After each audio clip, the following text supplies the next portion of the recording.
laisse jamais quelqu'un seul, en fait, ici. C'est ça qui est beau aussi, c'est que il n'y a pas une personne qui va passer un Shabbat seule. C'est impossible.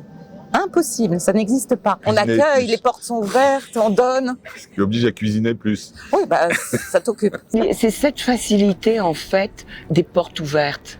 Ici, bon, à Essonne, bon, mais tu viens. Je veux dire, on se pose même pas la question. C'est ce côté généreux. Et le fait que ça soit à Yafo, c'est pas un hasard. Il y a comme ça une espèce de joie de vivre. C'est des chants, des danses, des activités dans tous les sens. Et je trouve ça assez beau, en fait. Ils sont arrivés à Tel Aviv il y a 2 ans, 5 ans, voire 15 ans. Depuis, ils vivent leur meilleure vie. On a décidé de leur donner la parole. Ils sont avec nous à la plage de Tel Aviv, parce que ça fait partie aussi des activités. Salut à tous les trois. Bonjour. Bonjour. Alors, Georges Belaïm, bonjour. On commence par le Bonjour. seul garçon. Hein. Merci.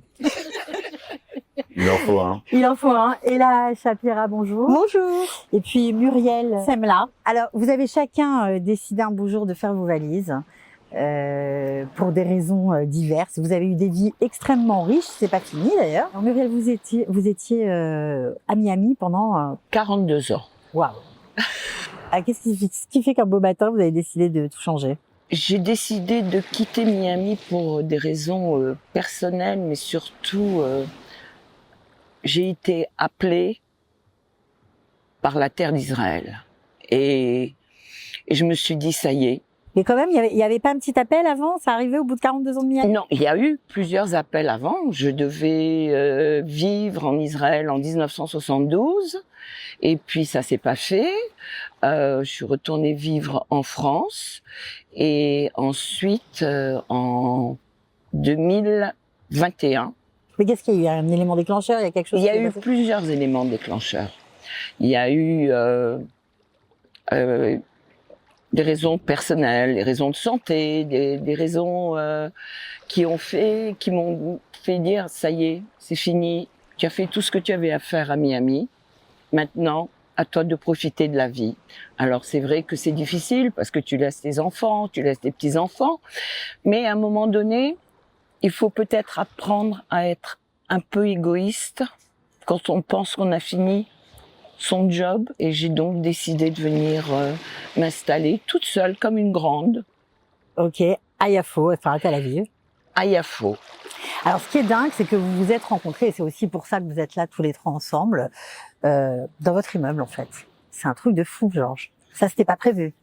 Ah non, pas du L'immeuble, tout. le kibbutz, Non, non. l'ambiance du matin au soir, non. Non, on habite un immeuble qui est construit autour d'un patio. Et donc, il n'y a pas de couloir, c'est que des cursives autour. Et donc, tout le monde se voit. Et le dernier étage est l'étage français. De toute façon, Par hasard. tout à fait par hasard. Moi, quand je suis arrivé là, il y a un peu moins de 2 ans maintenant, on m'a prévenu tout de suite. Elle habite là, elle habite là. C'est tous des Français. On est 5 appartements français sur 7. Et bon, et il y a eu une espèce d'alchimie qui s'est créée assez rapidement, en tout cas pour moi. Et c'est assez, comment dire, je veux dire que l'intégration dans ce cas-là prend une tournure tout à fait particulière. C'est-à-dire, on n'a même pas le temps de respirer, on est déjà intégré dans l'étage, et après ça descend. Ça descend, ça veut dire quoi? Ça veut dire Le moral descend ou ça... ça descend dans Yafo, puis après dans Israël. Voilà. Non, mais ce qui est fou, c'est parce que vous avez quand même une carrière professionnelle dense, riche. Vous êtes toujours un grand producteur du cinéma français. Vous avez réalisé des films, etc. On vous imagine pas sympathiser comme ça avec vos voisins. Alors moi, j'ai fait mon alliance en 73 pendant la guerre du Kippour, donc ça fait quelques années, et j'ai fait au kibbutz. Donc j'ai très jeune eu un rapport à la collectivité et à la tribu assez forte. Toute ma carrière, je l'ai fait avec une tribu, et donc j'étais chef de tribu, et tout à coup me retrouver Là, dans cet étage-là, je dois dire que voilà, j'ai retrouvé d'anciens automatismes. On l'appelle le kibbutz Margoza. Voilà, on habite rue Margoza, Rue Margoza Yafo, et on l'appelle le kibbutz Margoza. Et c'est vraiment ça, c'est-à-dire la vie telle qu'on vit dans cet étage-là attire énormément tout le reste de nos amis, ce qui fait que c'est devenu aujourd'hui le kibbutz Margoza est devenu un point de ralliement, un point de passage de beaucoup de gens. Voilà, on sait et nos amis appellent ça le kibbutz. Même si on a un amour pour Israël profond, même si on le fait en conscience, il y a aussi le quotidien. C'est une chance d'arriver dans un environnement pareil, et là? Alors vraiment, c'est une chance. Alors moi, je suis arrivée la première en fait dans l'immeuble et j'ai appelé, je ne sais pas pourquoi, enfin si je sais pourquoi, j'ai appelé ma maison le kibbutz Yafo. Mais je j'avais pas encore connaissance de l'arrivée de mes voisins quelques années après.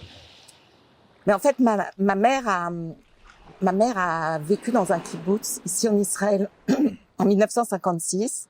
Donc 8 ans après la création de l'État d'Israël. Oui, c'est ça. Et moi, j'ai travaillé, j'ai fait des volontariats en kibbutz quand j'étais très jeune. Ma fille habite dans un kibbutz ici en Israël. Donc le kibbutz a toujours été ma vie en fait. Et pour ça, j'ai appelé ma maison le kibbutz Yafo parce que la porte est ouverte toujours. Les gens rentrent, sortent. J'aime ça. J'aime que les gens se sentent bien chez moi. Et quand Muriel et Georges sont arrivés, alors c'était formidable. Ils sont venus concrétiser ce kibbutz. Non, mais c'est vrai. Et, écoutez, moi, j'entends parler de votre bâtiment. Il y a tout le temps des fêtes, il y a tout le temps des Shabbats, il y a des invitations, des gens que vous ne connaissez pas, ceux qui sont paumés, qui viennent. Les portes sont vertes, c'est le lieu fou, de. quoi. En fait, on a des codes. L'adresse se passe entre les gens. Le lieu se prête. Alors, Georges, moi, j'ai une terrasse. Je peux pas recevoir l'hiver, donc l'hiver, ça se passe chez Georges. En petit comité, Donc, ça se passe chez moi. En grand comité, ça se passe chez Muriel. Voilà. La fiesta. La fiesta. Del Sol, c'est chez vous. C'est pas que la fiesta, tu sais. Ok. Parce que quand même, d'abord, on dîne et déjeune très régulièrement tous les trois ensemble. Voilà, ça nous arrive Il y a un comité du kibbutz, assez quand même. fréquemment. Et tu parlais de fiesta, mais Il y a des moments difficiles, j'imagine aussi, oui, quand la même. guerre. La guerre. La guerre, se retrouver. On a passé la guerre ensemble. Je pense que si j'avais été dans un autre immeuble et que j'avais dû vivre ce que tout le monde a vécu, ça aurait été très très différent. Là, on essayait d'apporter de la joie dans le mamad, dans le mamac. On a un mamac à chaque étage, donc on est tous ensemble. On tape aux portes pour réveiller l'autre si jamais il n'est pas là. Enfin, tu vois, et on a passé ces deux guerres. Enfin, celle du 12 juin a été, les 12 jours, pardon, a été particulièrement intense, mais vraiment particulièrement intense. Et celle-là a été, bon... ça veut dire quoi? On a peur ensemble, on rit, on tremble ensemble, on n'a pas peur rigole. ensemble, on rigole ensemble. On essaye de aussi, rire ensemble. On a accueilli aussi beaucoup de gens qui n'avaient pas de mamad chez eux. Donc donc pendant ces guerres, on avait beaucoup de monde chez nous.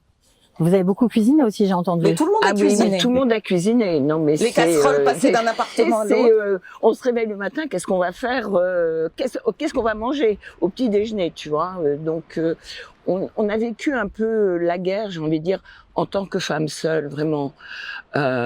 J'aurais certainement vécu la guerre d'une façon beaucoup plus difficile. Là, on se réveille le matin, on sait qu'on est là, on n'est pas seul. On sait qu'on va avoir des alertes, mais on sait aussi qu'on va avoir le kiff de se retrouver, quoi. Oui, de toute façon, on se protège les uns les autres. Tu vois, je veux dire, il y a ce côté-là. C'est bienveillant. Beaucoup de bienveillance. Et beaucoup effectivement, de comme disait, et là, on a accueilli des couples avec enfants, parce qu'ils n'avaient pas de mamad chez eux ou de biclate.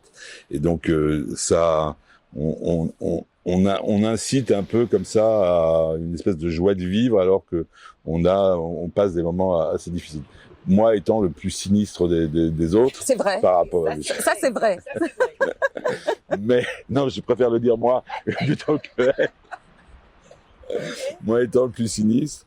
Mais, Mais il y a une espèce de, effectivement, Mais c'est aussi la mère nourricière, parce que c'est le chef cuisinier du kibbutz, c'est Georges. Les apprentis, les commis, celles qui font les courses. Et alors, il n'y a pas que la bouffe quand même, hein, parce qu'il d'accord. y a quand même la culture. D'accord. Et donc on fait, par exemple, tu disais que j'étais dans le cinéma et autres, et ça a commencé au fait par le film là, Yotam. Ouais, Yotam, Elles se sont emparées du film, elles ont fait passer, on a dû avoir une vingtaine de projections chez moi, à la maison, 300 personnes sont passées. Pour voir le film. Pour voir le film, donc ça a changé complètement. Ça a attiré aussi, ça a permis de faire connaître, de me faire connaître d'ailleurs. Et puis ça nous a permis aussi à chaque fois, parce que elle c'est la trésorière, et elle c'est elle qui s'occupe de le truc, de lever de l'argent pour les soldats. C'est-à-dire que les gens qui venaient voir le film à la maison, à la projection, donner de l'argent pour les soldats, donc pour le Beth Alochem ou pour les soldats blessés, pour les soldats blessés. Et donc voilà, c'est tout ça. C'est pas que la bouffe et c'est pas que. Non, évidemment, ça fait partie aussi du fait à la richesse de chacun. Voilà, apporte à ce petit kibbutz là. Et là, tu continues à travailler. Alors moi, j'organise des randonnées, des excursions, toutes sortes de choses pour connaître la terre d'Israël, en fait. Et est-ce que tu fais aussi découvrir à tes voisins chéris Évidemment. On est les premiers à recevoir. Ok, on a cette randonnée, on y va. Mais votre vie a complètement changé, en fait, quoi. Notre vie est merveilleuse. Chaque matin, je me réveille et je dis, franchement, merci mon Dieu d'être arrivé en Israël et d'être arrivé avec mes choutafim. Tel Aviv, c'est quand même une ville très chère. Est-ce qu'il faut venir avec beaucoup d'argent ou est-ce qu'on est obligé de continuer à travailler pour pouvoir... Si on a la chance d'avoir un toit sur sa tête, franchement, ça va. Mais il faut avoir Il faut au moins avoir ça, avoir une maison. Il faut avoir une maison. Ouais. Si on n'a pas de maison, faut être capable de payer sa maison. Mais après ça, le reste, franchement, ça va. On peut s'en sortir. Enfin, c'est pas simple. C'est évidemment pas simple. Pour mon cas personnel, je suis pas obligé de travailler puisque j'ai fait ça toute ma vie et que j'espère le faire jusqu'à la fin. C'est pas une obligation, c'est un plaisir. À rencontrer de nouveaux talents, à lire des scénarios. Ça, tu t'arrêtes pas, tu le fais. Le souci, c'est comment on rencontre la société israélienne. C'est-à-dire que nous, on est ensemble, il y a beaucoup de Français autour de nous. C'est comment on atteint la société israélienne. Est-ce que vous y arrivez? Alors, je pense qu'on y arrive de façon relative. On y arrive, évidemment. Alors moi, je suis obligé par rapport professionnellement, puisque je travaille avec des réalisateurs. En fait, c'est le monde israéliens. professionnel qui fait que t'es obligé. ça Mais toi aussi, je pense que. Alors moi aussi, pareil. parce qu'en organisant effectivement toutes ces excursions dans tout le pays, du nord au sud, partout, forcément, et ce qui m'intéresse, c'est de rencontrer, d'aller à la rencontre des gens qui vivent dans ce pays. Mais tu parles hébreu? Oui. Ok, donc ça aide aussi, j'imagine. C'est essentiel. Moi, je parle pas l'hébreu, Alors mais je parle l'anglais. Et elle parle avec son cœur. Et bon, si tu veux, on va régulièrement. On essaye d'aller au moins une fois par semaine avec Ella à Tel Shomer. On va voir nos petits soldats blessés. Alors, c'est sûr que je comprends pas, je parle pas l'hébreu, je parle l'anglais, mais il y a... Vous faites ça depuis le 7 octobre? Je fais ça depuis avant même. Avant. Et moi, depuis que je connais là, pratiquement. Donc, on essaye d'y aller régulièrement. Et c'est vrai que lorsqu'on va voir tous ces petits jeunes qui nous accueillent avec un sourire jusque-là, ils sont amputés. Et ils nous remercient. Et on dit, mais de quoi vous nous remerciez? Et honnêtement, tu pars et ça relativise tous les problèmes que tu peux avoir dans ta vie. Et ils te disent, it's our duty. Bon, alors tu pars, tu dis oui, bon. Et la société israélienne, elle est vraiment là.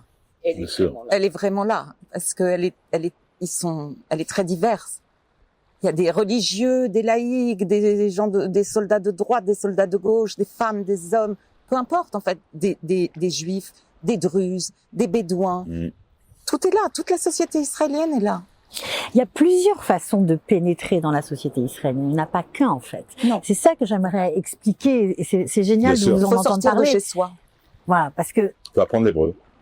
alors, faut apprendre l'hébreu, mais c'est vrai qu'aujourd'hui, il y a beaucoup de Français qui vivent ici et qui ne parlent pas la langue. Ah, c'est essentiel. C'est très compliqué de On rate rentrer quelque dans. chose. C'est absolument essentiel. Je me vis comme citoyen israélien, mais juif de diaspora. Encore dans ma tête. Je fais la grande différence. J'ai pas les codes, tous les codes de la société israélienne. C'est très compliqué. C'est les enfants des deuxième génération et troisième génération qui vont acquérir ces codes-là. Les Russes se regroupent entre eux, les Éthiopiens entre eux, tout le monde se regroupe. Donc on a besoin effectivement de pouvoir avoir un socle national, de l'ancienne nation, de la nation française, mais on reste quand même avec nos réflexes de juifs de diaspora. On voit la société israélienne comme, moi en tout cas, alors je vais parler pour moi, je vois la société israélienne aussi avec mes yeux. En même temps, ça fait que 2 ans que tu es là. Je pense que même si t'es là depuis 10-15 ans, t'as pas tout à fait les codes. Moi, j'ai des amis qui sont là depuis très longtemps. Ils ont pas intégré tous les codes encore de la société israélienne, et c'est normal. Et c'est pas un handicap, mais c'est là-dessus qu'il faut travailler, et absolument la langue. Absolument la langue. Le fait soit de travailler et de rencontrer forcément des Israéliens, soit de faire du bénévolat et d'être tout à fait immergé dans la société israélienne, ça aide forcément. Bien sûr. J'imagine. Bien sûr. Bien Alors, sûr. Maintenant, quand vous sortez, quand vous vous profitez de votre temps libre, vous n'êtes pas forcément avec des Israéliens, plutôt avec des francophones. En général. Oui. Bon, mais on peut faire les deux. Mais il faut les deux. Ah, c'est essentiel, parce que sinon tu vis en décalage. Sinon tu vis à côté. Venir en Israël, c'est pas l'idée, c'est pas de vivre à côté, c'est quand même. Ce n'est pas que de venir et de vivre à la plage. Bien sûr. Ah non, C'est ça, d'apporter sûr. aussi, c'est Qu'est-ce de que vous donner. aimez Bien sûr. Alors, C'est ça. d'apporter, c'était la de question que donner. j'allais vous d'abord poser. ça. Voilà. Qu'est-ce que vous aimez ici Le peuple La d'Israël. terre. Et la responsabilité qu'on a chacun l'un sur l'autre. Sur chacun de notre peuple. Ils sont bien au kibbutz Margozin. Hein. Il y a un côté, On est bien. il y a un côté mission aussi. Il y a vraiment un côté mission, ouais. Se dire, qu'est-ce que je peux faire pour. Chacun a sa façon, avec ce qu'il sait faire, ou ce qu'il peut faire, ou ses moyens. Qu'est-ce que je peux faire pour. Et donc, Qu'est-ce que vous aimeriez faire chacun pour le peuple juif? Déjà, ce qu'on on fait, d'aller essaye visiter de les faire soldats des blessés. petites actions, mais si tu veux, tu vois, quand je retourne de temps en temps à Miami, je dis mais qu'est-ce que je fous ici? Mais pourquoi? Pourquoi? Mais parce que je me sens pas utile. Alors qu'ici, si tu veux, de me dire je vais voir ces petits jeunes, je ne travaille plus. Donc j'ai besoin, si tu veux, de donner de moi, et on reçoit tellement. Ouais. Vous êtes tous d'accord sur ça? Évidemment. Et en plus, on reçoit, mais chaque jour, on reçoit même un merci d'un soldat. C'est un merci d'un soldat, ça te change toute ta vision de la vie, quoi. Alors, je sais que vous avez beaucoup, surtout toi, Georges, été en prisme avec l'actualité. Ça continue, j'imagine, ici. Est-ce que ton regard a changé sur la société israélienne? Je crois pas que mon regard ait changé. Je découvre des choses. Et là, je travaille sur le prochain film qu'on fait sur les fractures de la société israélienne. Donc, c'est tout un programme. Donc j'ai rencontré énormément de gens, enfin beaucoup d'interviews, tout ça. Et en même temps, il y a une espèce de pessimisme à court terme, et en même temps une grande espérance. Enfin, c'est ce qui m'habite, hein. Une grande espérance sur l'avenir. C'est-à-dire que je pense que ce qui s'est passé depuis le 7 octobre, le fait que malheureusement plus de 300 000 soldats ont été appelés pour se battre, pour défendre le pays. Ça a donné aussi un esprit chez ces gens-là, chez ces soldats, esprit de corps comme ça, Achim, la Neshek, mais pas et que c'est surtout la nouvelle génération, c'est de là d'où peut sortir quelque chose de terriblement fort et terriblement porteur d'espoir pour le pays. Aujourd'hui, la société israélienne est un peu dans une période confuse. L'Iran, le Gaza, Hezbollah, on a l'impression que c'est assez mouvant. Et donc voilà, donc c'est à court terme, c'est très confusant. Et moi, pour te le dire, je suis pas le mec le plus optimiste de la Terre, mais vision à moyen terme, ouais. Mm-hmm. Alors, Muriel nous a raconté qu'elle a eu des petits déclenchements, un appel, voilà, dans sa vie pour venir ici. Tous les deux, c'était quoi? Alors, moi, ça fait 2000 ans que j'attendais le moment de me réveiller un matin et de dire, ça y est, c'est maintenant. Yallah. Sérieusement? Sérieusement. Et alors? Souvent, les enfants ouvrent la porte aux parents et c'est le cas. Mais les enfants sont partis avant et voilà. Mais c'était tellement naturel, en fait. C'est toujours une idée que j'ai eue dans la tête. Je savais que je partirais un jour. J'apprenais l'hébreu, je crois, même avant d'avoir des enfants, en me disant... Déjà, il faudra que je parle avec mes petits-enfants, l'hébreu. Ouais. Donc, je savais. C'est pas quelque chose que je savais que je viendrais quand, je savais pas, mais un matin, tu te réveilles et tu dis, c'est maintenant. Georges, pareil? J'ai une sale habitude, c'est que dès qu'il y a une guerre, je viens. Donc, depuis la guerre du Kippour, dès qu'il y a une guerre, je viens. Il y a un truc comme ça qui fait que je supporte pas d'être loin. Donc là, quand le 7 octobre est arrivé, je suis arrivé le 16.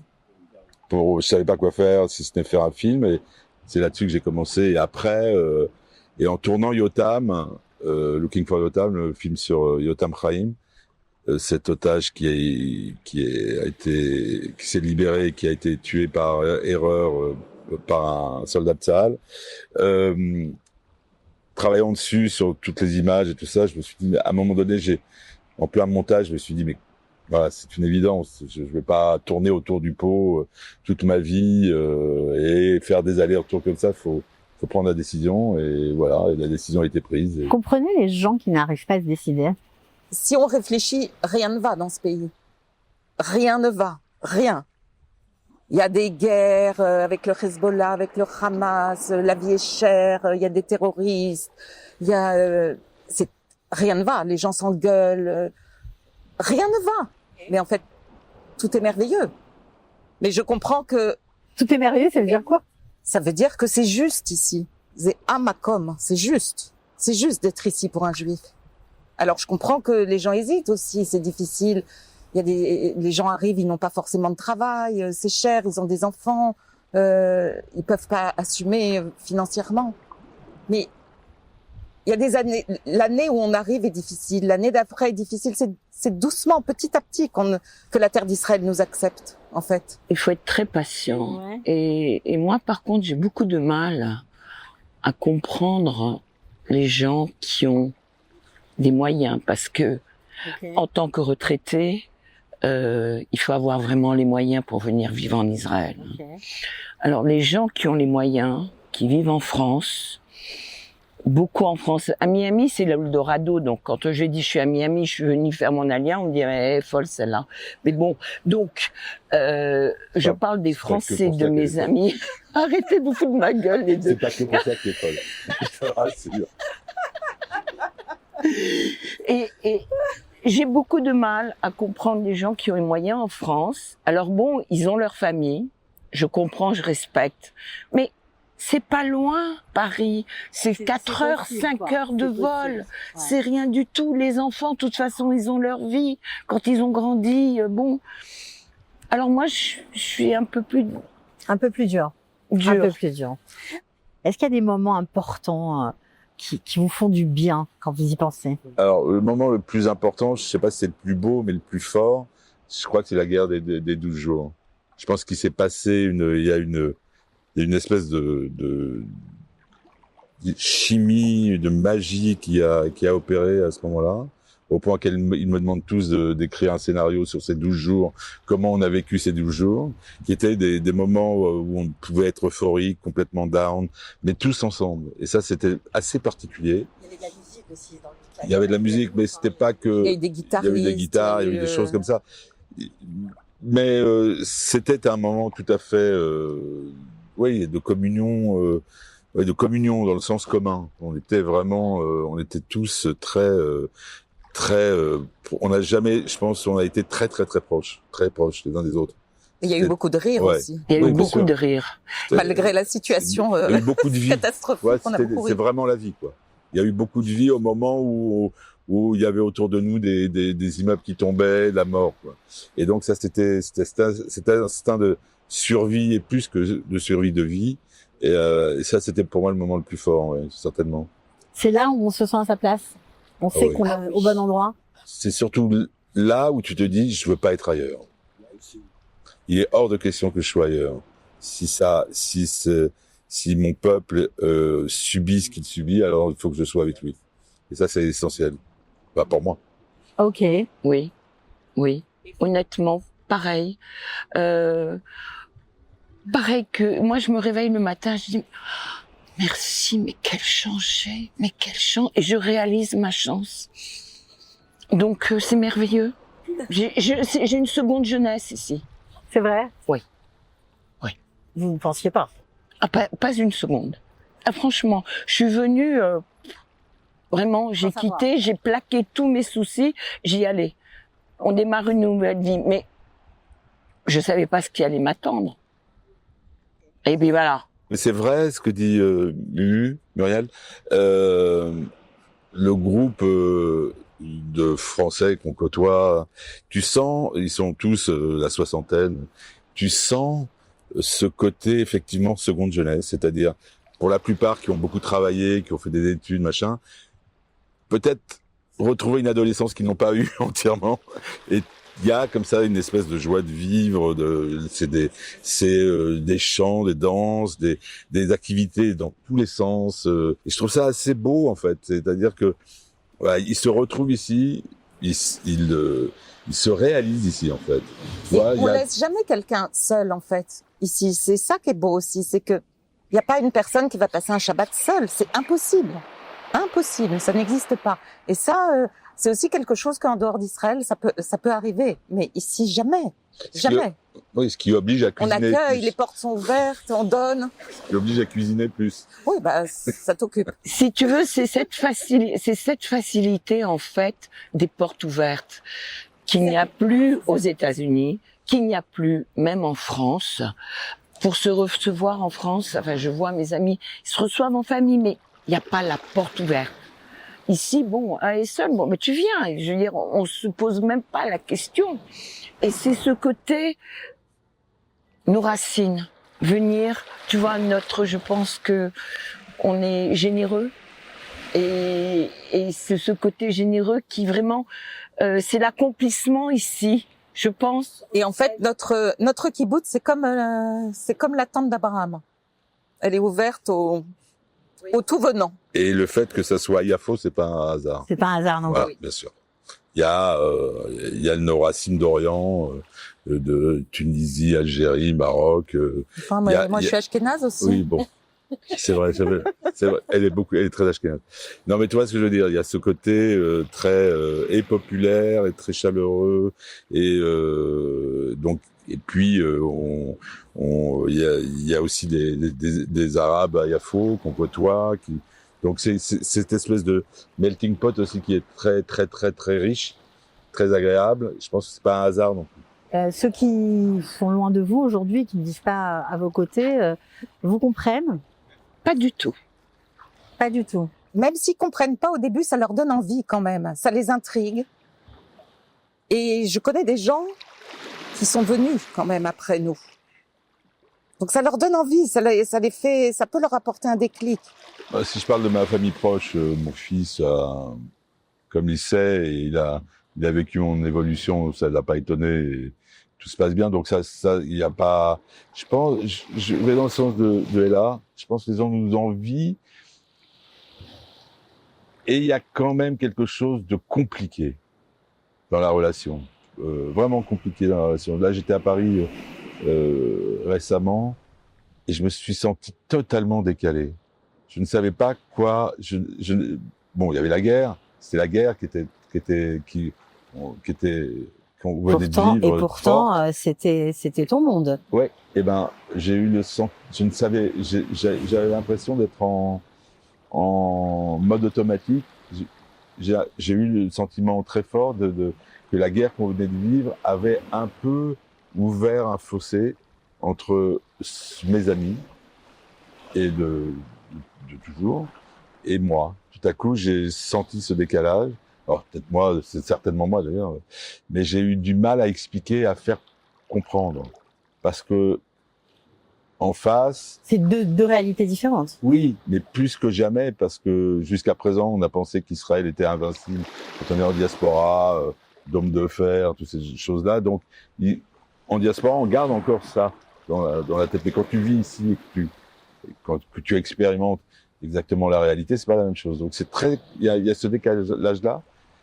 Mais je crois qu'il y a effectivement chez les amis proches, il y a cette envie de passer. Et toi, t'as passé le pas, et voilà, il y a de l'envie, et puis en même temps, bon, ils y vont pas. C'est ça. Muriel, alors toi, tu nous as dit qu'on t'a pris pour une folle. Oui, on m'a pris pour une folle, oui, parce que... C'est toujours le cas. On continue à m'appeler, oui, mais ça, c'est mon caractère. Je veux dire... Non, quand même. Mais, alors moi, ils comprennent pas du tout, parce que, si je veux dire, Miami... 42 ans à Miami, Miami, c'est une bulle. C'est intégré, c'est une bulle. Miami, ça reste quand même un État républicain, très juif. Donc, si tu veux, les gens ne comprennent pas. Alors, mes enfants sont contents, sont heureux pour moi, mais je ne vois à aucun moment mes enfants venir faire le pas. Pourquoi? Parce que peur de laisser le confort matériel, c'est ça? Parce qu'ils sont trop américains. Trop américains. C'est au-delà de ça, c'est au-delà du matériel. C'est au-delà du matériel. Ils sont trop américains. Mes petits-enfants, trop américains, 25 ans, 22 ans, 18 ans. Ils comprennent pas. Ils n'ont pas ma culture. Moi, j'arrive de Tunisie, donc si tu veux, j'ai eu un parcours. Eux, ils n'ont pas ce parcours. C'est l'Amérique. Jusqu'à quand? Ben, j'espère encore pour longtemps. Juste pour finir, parce que voilà, on est quand même à la plage, c'est l'été, et que on a envie, après tout ce qu'on a passé, d'un peu de légèreté. La plus belle fête du kibboutz Margoa, c'était quoi? Il y en a eu plusieurs. Il y a eu la Mimouna, l'anniversaire de Madame. Il y a beaucoup de choses. C'était la fiesta pour elle? Ah bah oui. Ouais. Clairement. Clairement. C'était la fête? Ah, ça a été, oui. Quel âge? C'était quel âge? 74. Arrête. 74, oui, parce qu'on lit à l'envers mais ici. je lis à l'envers, 47 donc. Quand on lit à l'envers, c'est 47. Mais 47. Mais c'est vrai que je pense que cette fête, en fait, les gens ont eu besoin de se défouler. Alors, on m'a dit ton énergie, c'est vrai que moi je suis un peu folle, mais à part ça, je veux dire, on avait les chanter, guitare. Alors eux, ils aiment pas le bruit. Non, parce que. Mais ils sont quand même restés. Hein. Ils m'ont fait vraiment. C'était exceptionnel. Hein. On voulait l'honorer. Voilà. Non, mais c'est vrai que. Bon, pour ma part, moi j'ai un petit peu de mal aussi parce que on a côtoyé tellement de choses difficiles avec les soldats blessés, leurs familles. Leurs amis, les traumas, les familles endeuillées, tellement les personnes déplacées. Moi personnellement, je suis tellement là-dedans que ouais, j'ai du mal à switcher et m'amuser. Je m'amuse, mais c'est trop décalé pour moi. Moi, je peux pas. Mais on l'a quand même honoré. Non, pour Muriel, on fait ça. Pas à gagner pour le reste. Ouais. Non, parce qu'il y a, oui, tu vois, je veux C'est dire, très israélien en même temps de continuer, bien quoi. sûr, On continue, bien sûr que mais il y a pas de passer souci. d'un à l'autre, Ouais. ça prend du temps. Et la chose la plus sympa que tu aies fait ou qui t'ait fait plaisir, La chose la plus sympa que j'ai fait ici, c'est de les avoir rencontrés toutes les deux. C'est ma vie au quotidien dans ce kibbutz, où on a sa privacy comme on veut. Je veux dire, personne, les portes sont ouvertes ou pas. Quand la porte est fermée, elle est fermée. On a tous les clés des uns des autres, les codes des portes. Tu vois, c'est très fluide. Ça va dans tous les sens. Mais chacun a sa privacy. En plus, bon, boss et la boss, je bosse, donc c'est pas la fête toute la journée, hein. C'est très sérieux. Et puis en plus, on organise des séances de projection de films, ciné-club. Je fais un ciné-club, alors avec des vieux films, avec des trucs que j'ai produits ou pas d'ailleurs. C'est très, et tout le monde vient. Tu vois, il y a 15-16 personnes qui viennent. Je m'attends à être très très heureux quand j'aurai produit mon premier film israélien. Voilà. c'est ce qu'on peut te souhaiter. Voilà. Bon, on va Ce finir sur une jour-là, je note comme serai ça. très alors. heureux. Vous allez bien sûr Évidemment, on faire le la laisse promo. pas. Ah, bah, évidemment. On est là. Voilà, ça, je serais très heureux. Qu'est-ce que je peux Et vous ça souhaiter devrait à tous être les l'année trois prochaine. alors? L'année prochaine? Film de Ah ben, Marco Carmel. on va l'année prendre date. Ben, que notre vie continue à être ce qu'elle est. Et ce qu'on peut nous souhaiter, c'est que de donner envie à beaucoup de gens et que les gens viennent sans peur. Sans peur. Ils seront bien accueillis ici. Il y a des surprises en fait. Pour les bonnes raisons. Venir pour les bonnes raisons. C'est très important. C'est la terre. En lano eretz acheret. La terre est On va particulière. finir sur cette très jolie phrase. En tout cas, merci d'avoir été avec nous. Merci vraiment. à toi. Merci Merci beaucoup. pour ce partage sincère et vrai, vraiment tout à fait authentique. Et on se retrouve peut-être pour fêter le film de Georges. Voilà, par exemple. Amen. Amen. Amen. À Merci bientôt. beaucoup.